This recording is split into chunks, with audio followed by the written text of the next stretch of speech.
Hello from Brussels, dear friends and colleagues. I would like first to thank the kind invitation of the South-South Cooperation Council and Victor Sebek, and at the same time to thank him and the South-South Cooperation Council the kind invitation to join the Policy Advisory Board of the body. It's a real pleasure and an honor to have the opportunity to work with all of you. I would have liked really to join you all in Manila, but it will be impossible on this occasion. I would like really to do so in the future. And I think the Manila Festival and Forum, this is an excellent stage to maintain the sustainable development goals on the stage in the international arena. Sometimes there are crises, especially the COVID, that had put a little bit of shadow on the SDG program and agenda. I would like to convey to you my congratulations for this occasion on Manila to raise again the flag of SDGs. A couple of hints from Europe, from this corner, and I would like to underline this is a corner of the world, this is not the center.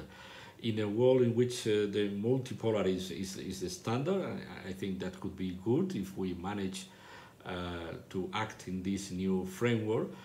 But it's true that being a multipolar world, there are some trends in the international arena that are very worrying.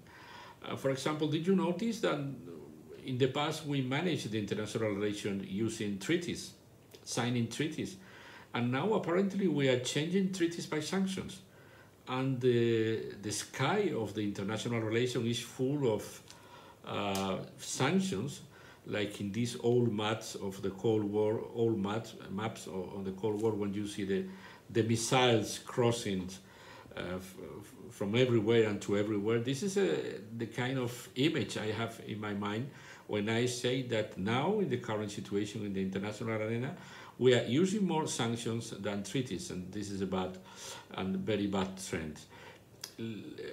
Cultural diplomacy could be an enormous tool in this situation. Cultural diplomacy and the reivindication of multiculturalism could be an excellent stage to try to appease a little bit these tensions. One of the main threats that I think we have to face in the international world is the identity policies. Instead of accepting a multicultural world, and the fact that most of the nations are now multicultural, there are this raising of the identity policies. That means one region, one ethnic, one approach to the life, trying to exclude from their own bubble and any other identity. We are suffering in Europe a rise of the extreme right ideas, and the main umbrella of these ideas is the identity policies, and for that reason I think cultural diplomacy has a very important role to play in this environment. And because we have to work in this environment, we have to talk, of course, about the COVID. COVID has been a real shaking situation for the whole world, and we have to face, I don't know if we can talk plainly of post-COVID scenario. As you know, at that very moment, I'm talking to you from Brussels in the latest days of October. There is a raising on the pike again in many parts of the world of the pandemic, and we have to be aware that it's not easy to talk plainly about a post-COVID scenario. We in Europe, we did our best. It's true that at the very beginning of the pandemic, we noticed with alarm that there was a lot of things that we didn't produce in Europe, and we have to import in this logic of the globalization that at that very moment they were not reachable. And there was a feeling of crisis because as the most part of the world, we bend on the idea that it was not important where a product could be produced if the world trade is functioning, and we could simply import things. And we discovered dramatically that there was a lot of things that at the peak of the problem we didn't have the opportunity to bring Europe, and that has drive to this idea of the strategic autonomy. But we did our best. We put together our efforts, the 27 countries of the European Union, to face the challenge of COVID, and we managed to create a vaccine policy and a health policy beside an economic policy to try to face the main hit of the pandemics on the economic and social situation in the countries.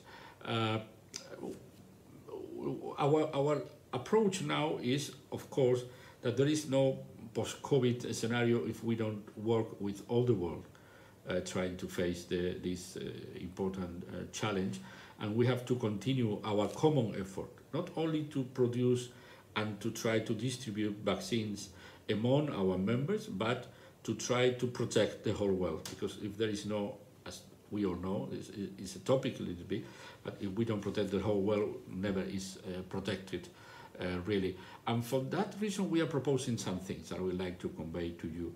The first one, I don't know if say the mainly one, but the most long-term approach is to have an international treaty on pandemics, a legal binding corp, a legal binding framework in which every country under the umbrella of the World Health Organization could approach eventually another risk in the future of that kind of risk. And for that we have to put all the what we call the intelligent hub in March. That means the whole intelligence of the whole world has to be put together to try to finish the situation and to avoid and prevent other future situations. And this idea of the intelligence hub is a call for the whole world. It's a call for the North, for the South, for any kind of political regime. We have to put together all our knowledge and intelligence to try to avoid a situation like we had in the recent past. And for that, coordination is vital. Coordination is vital, and we have to bend again on the idea of the support to the science approach. We have noticing, all of us, a kind of surge of irrationalism again, a kind of creating doubts on the science, creating doubts on the scientific knowledge, and this is a disaster.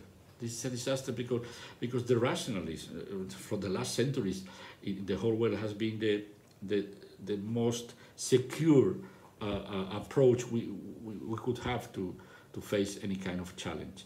And for that reason, to support this scientific knowledge, not only funding, but putting on the state that we have to rely on our knowledge or coming from science to take care of that kind of issues.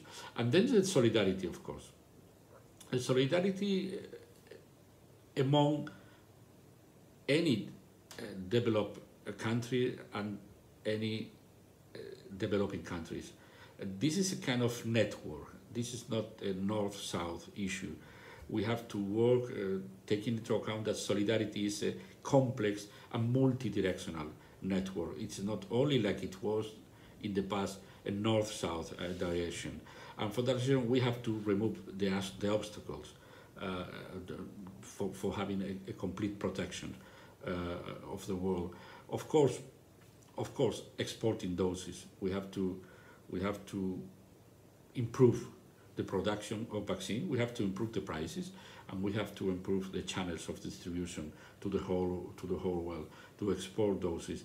Of course, financing the COVAX bottlenecks, because we are noticing there is a problem in logistics now all over the world, and this is going to affect also the distribution of vaccines. We have to be aware that the most valuable thing, the most valuable good we have to move all over the world is vaccines, not other. Of course, there are other very important products that we have to distribute all over the world, but vaccines now have to have the preference to reach any corner of the world. And Europe and the Western and the developed world has to fulfill its commitments on donations of vaccines. Europe has not fulfilled completely its previous commitments. The level of donations has reached only a third, more or less, that we promised some months ago, but the European Union reacted, and the European Union has bought more vaccines, and I think we are going to fulfill our commitments in the coming months. Then there are other projects. For example, in Africa, we are having the European Union is having a program with some private financial partners to try to create the capacity to produce vaccines on the field, and this is another wall against this vaccines apartheid that some of the African leaders talk about recently, because we have to be aware that in the low-income countries, only 2% of the population has been vaccinated. In the higher level of income, the percentage is 50. In the European Union is 75. And we have to be aware of that situation. We have to reinforce our commitments to try to spread the vaccines all over the world, and to be prepared to possible eventual future crisis. This idea of One Health, it could be a good idea as an umbrella to cover our current worries and probably the future one. The idea of One Health, one global health, is trying to link the environment, animal health and human health, trying to prevent this complicated transfer of virus from the animal world to the human world, and this has been a key issue in the origin of this COVID crisis, and we have to try to prevent that kind of thing. And this kind of label, One Health, that means the health of the planet, the health of the environment, and the animal health and the human health, could be a good agenda for the coming years for any international body. I'm asking you all, dear colleagues, gathering in Manila, to try to incorporate this idea of One Health in our agendas. In the South-South Cooperation Council, of course, in any other body related to the international arena with the United Nations, any other regional actor, it could be a good moment to try to create this political agenda for the coming months. Well, these are my ideas and my hints to Manila Forum, and it is a pleasure to have the opportunity at least to address to all of you with these ideas from Brussels, from the European Union. And I would like, as I said in the beginning, I would like really to join you all in the coming future anywhere in the world. It's a pleasure. Have a good days, have a good forum, and till very, very soon. Thank you. Thanks a lot.